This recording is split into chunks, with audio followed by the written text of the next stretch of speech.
Good afternoon. How are we today? It's Friday, right? Cold? Chilly a little. Are we not working today? Why do I have to ask this question every day? Well, thank you so much, Secretary. Thank you everybody for coming today. It's beautiful. Today is a beautiful day. We've crossed to that, what do you call it, lake? To this lake is really beautiful. And we did the blessing chanting to transfer our merit to all the departed people, beings, around this area, the whole state park, earlier. Today is our 90 days walking.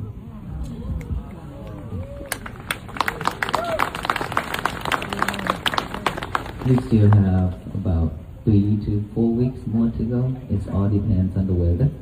And so we expect it to be at the White House by February the 11th.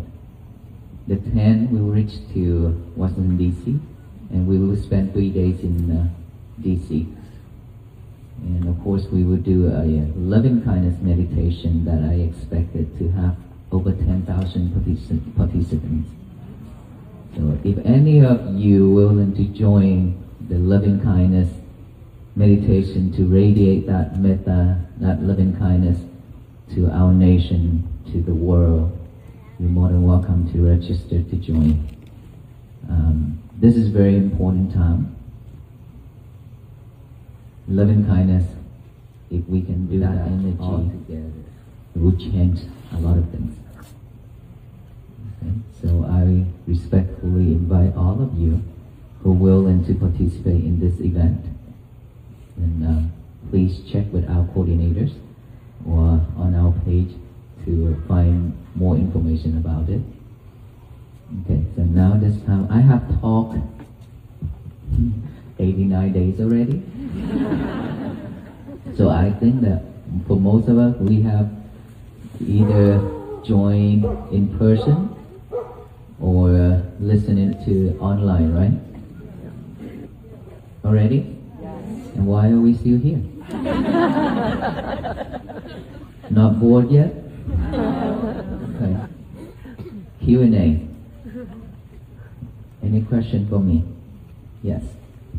I know your culture and your philosophy talks about no attachments, but how about your attachment to your lovely Aloka?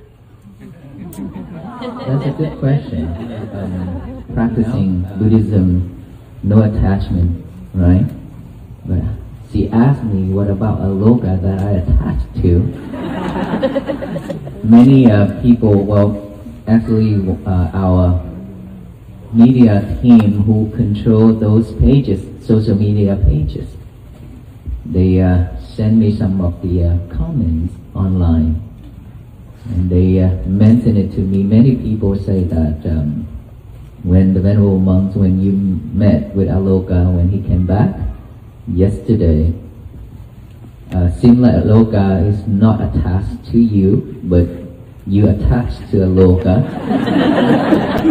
Aloka means a lot to me, and I just smile. And today you have that question, so let me tell you. Aloka been gone for 10 days for the surgery, right? On the day that I decided to let him go for surgery, from that day until to yesterday, my mind was blank about Aloka. Okay? When I decided to do something, I'm willing to let it go. Just like when back then in 2018, I went to Myanmar to practice meditation. And when I went there, because I had done a lot of things in Fort Worth, Texas, building temple, building a lot of things, do a lot of things, and I have a foundation in Fort Worth, Texas, do a lot of things, basically. And so by the time when I decided to leave everything behind to go to Myanmar to practice, when I left Fort Worth, Texas, I left everything behind. I have never had a thought that, oh, I want to go back home, or I miss home, I miss everybody, and things like that. Because I know with that type of attachment is not going to help me. Because a lot of people supported me for me to go study and practice. So if I have that type of attachment, it means that I could not practice. There's no way that I can practice if I have that defilement mind. Right? So with that defilement mind, it's going to pull me down. I cannot move forward. So I left everything behind and I focused on my studying and practicing in Myanmar for 2 years. Meditate straight for 2 years. 2020, my teachers called me back. Well, at the beginning he said that I will let you go for 5 to 7 years to study. Only 2 years he called me back. He called me back and then I left Myanmar to come back to Fort Worth, Texas. And there's a lot of people ask me, how's your mind? After 2 years staying alone, practice meditation, noble silence, just breathe in and breathe out, doing nothing, one meal, like this much of chanda, rice in the morning and then meditate throughout the day and night. You miss those times, or you have any desire to go back to Myanmar to continue that journey? I say no. Because now I'm here in Fort Worth, Texas. I will play my role here and I will be here 100%. And now this journey the same. Like, this is not the first time I let Aloka left me. There are many times that I have to travel around the world, travel to Vietnam, Myanmar, India, and things like that. And so, months, not 10 days. And every time when I come back, of course, he's very happy, excited to see me. He will push me down on the ground. If you go back to our page, you can see every time when I come home, that's what it happened. My rope also, he's gonna tear my rope off. And so, for me, when I raised Aloka, I love him because I know he deserved it. But when I decided to do something, I would not let all those to drag me down, to pull me back. So I don't have that type of attachment. Because when I practice something, I want to share with you. In this life, if we attach to too much things, it's not good for us. You know yourself. We attach to our parents. We attach to our husband and wife, our kids, our friends, all those things. Your clothing, your house, your car, all those things. We attach a lot. And the more we attach, the sharper we are. Right? One example that I always mention. And now that attachment is suffering. Attachment is suffering. So, when you want something in this life, you could not get it. You cannot achieve it. You suffer, right? Because that is desire. When we have any type of desire and then you could not get it, we suffer. But what if you like somebody because he or she is so handsome, so beautiful, and you love it, and you try every way to talk with that person, and finally you get to marry that person, brought that person home and live with you. Now let me ask you, is that suffer or not? You got it. Now you got it. Okay? Earlier I mentioned that if you cannot get what you want, you suffer. Now you got what you want. Is that suffer or not? Why are you laughing?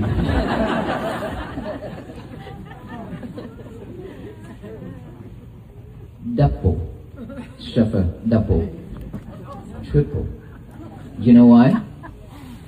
Because now you have to protect it.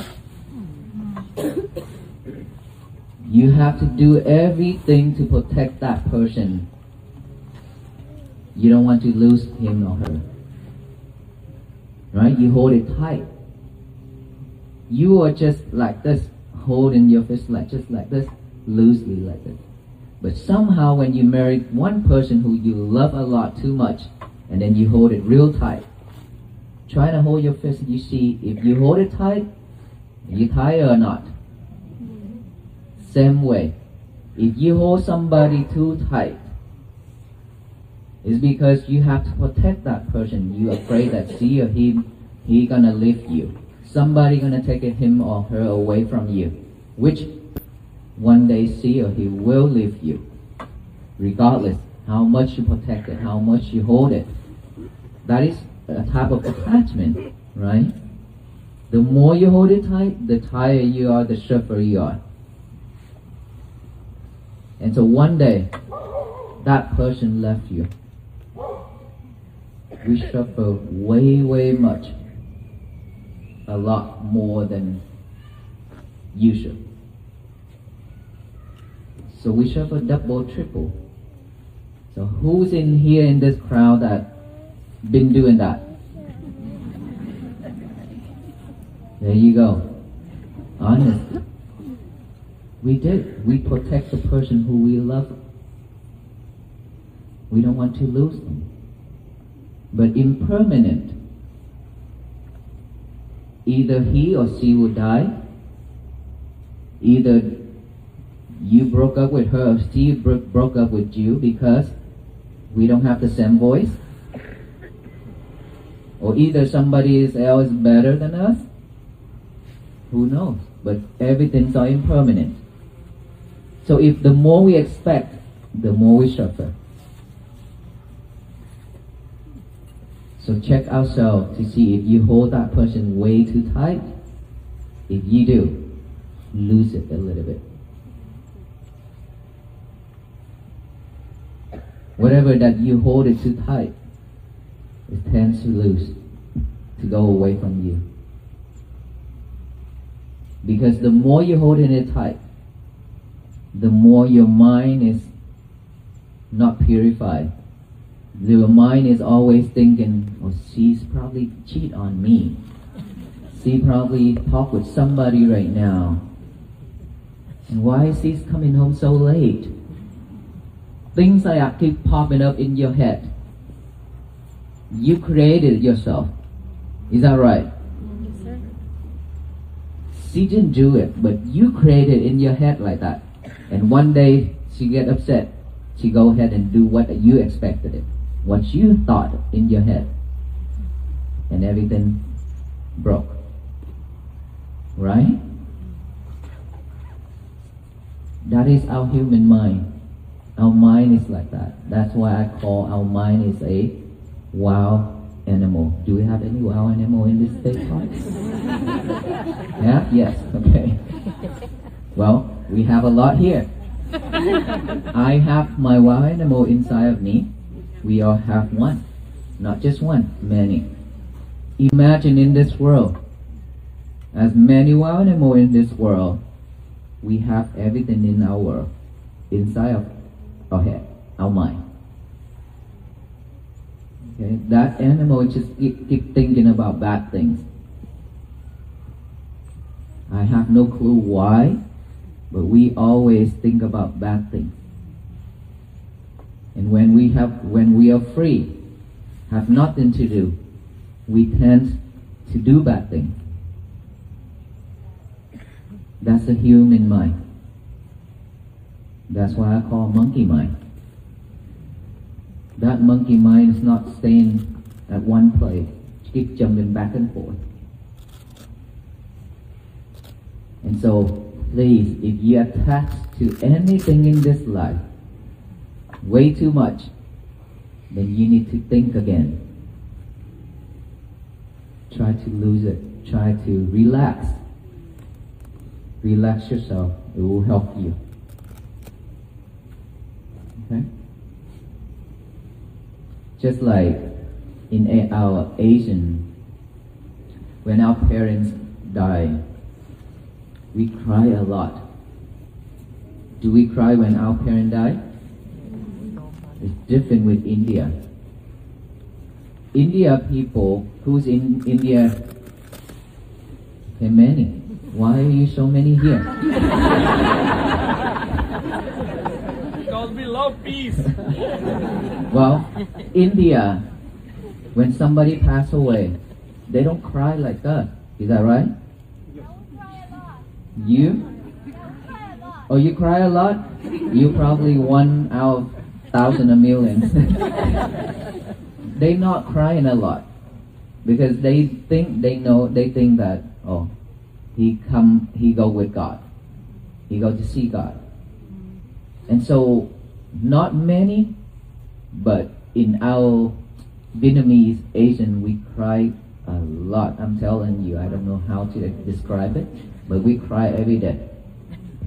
And I always, when I go to funeral and do the service and ask, why are you crying? I say, I miss him, I miss her, I love her so much. I say, no, you're not. I look straight to their eyes and I say, you are not. And they look straight to my eyes and they say, why? I say, it's because you love yourself. You don't love them. It's because you always, whenever you run into problem, you always come home and lean on their shoulder and cry. Whenever you're out of money, you need help, you come home for your mom and dad and ask for money. They always give it to you. And now, they have left you. You don't have that chance anymore. So now that in this world you are alone, you cannot come home to lean on their shoulder to cry and to talk and to ask for help.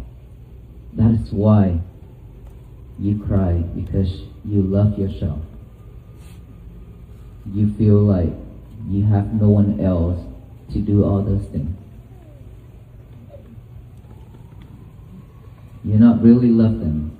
Because if you truly love them, then at this moment you should manage your emotion.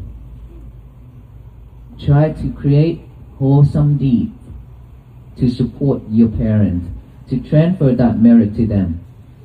That is the only way to help them right now. Other than that, crying and everything like that is just not helping. But it will pull them back, will not let them go. And also, you're hurting yourself. When they die, they cannot receive anything from us.